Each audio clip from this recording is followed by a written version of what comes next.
we're going to do a spring evaluation of our irrigation systems before our summer watering. Let's go take a look. Well, let's turn the system on here real quick. That's important to do during the daylight so you can see where their sprinklers are going.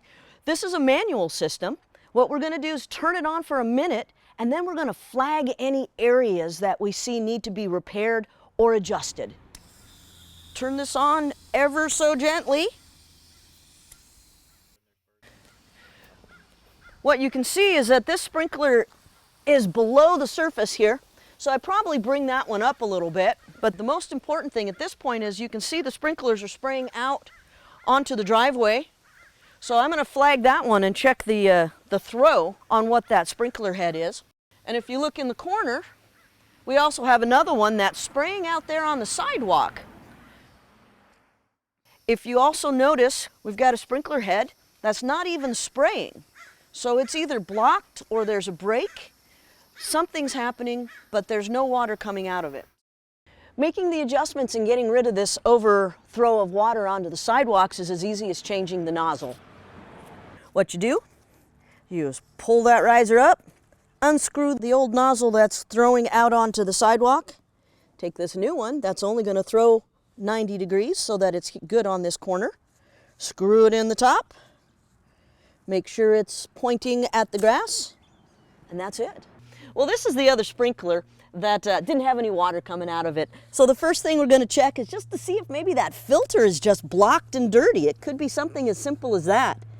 If you take the nozzle off, you're going to pull this filter out. Aha! It's got some blockage on that filter. That could be part of the problem why the water wasn't coming out of this. So we're going to clean it up, put it back together, and then we'll do a final inspection, turn the water back on, see if that helped. All right, we're going to turn the sprinklers back on here and see how our repairs did. All right, well, if we look at this now, the water is staying on the grass. It's throwing in a 90-degree angle. Perfect. Well, this sprinkler over here that we cleaned the filter on, it's not going off. It's still gurgling out the head and we're not getting a spray. So there's a couple of different options. What I would advise is to dig that spray head out, just unscrew it from the riser and see if there's some debris that was actually in the sprinkler line, and just wash it out, clean it, put it back on and see if it works. The other option is that there's too many spray heads on this line and it's the very end sprinkler and there's just not enough water to make it spray. So that gives you a couple of different things to think about. You can change the nozzles and put low precipitation rate nozzles on, and then you'll have more pressure in the whole system and solve that problem without having to put a new valve in. All right, let's turn this other one on, see if we see any issues. Ah, there we go. All right, let's flag this. We've got a broken pipe under here.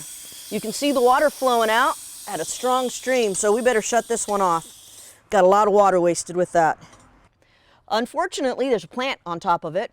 So what we're going to need to do is going to have to pull this plant up and out, expose the pipe underneath, and then do some PVC repair.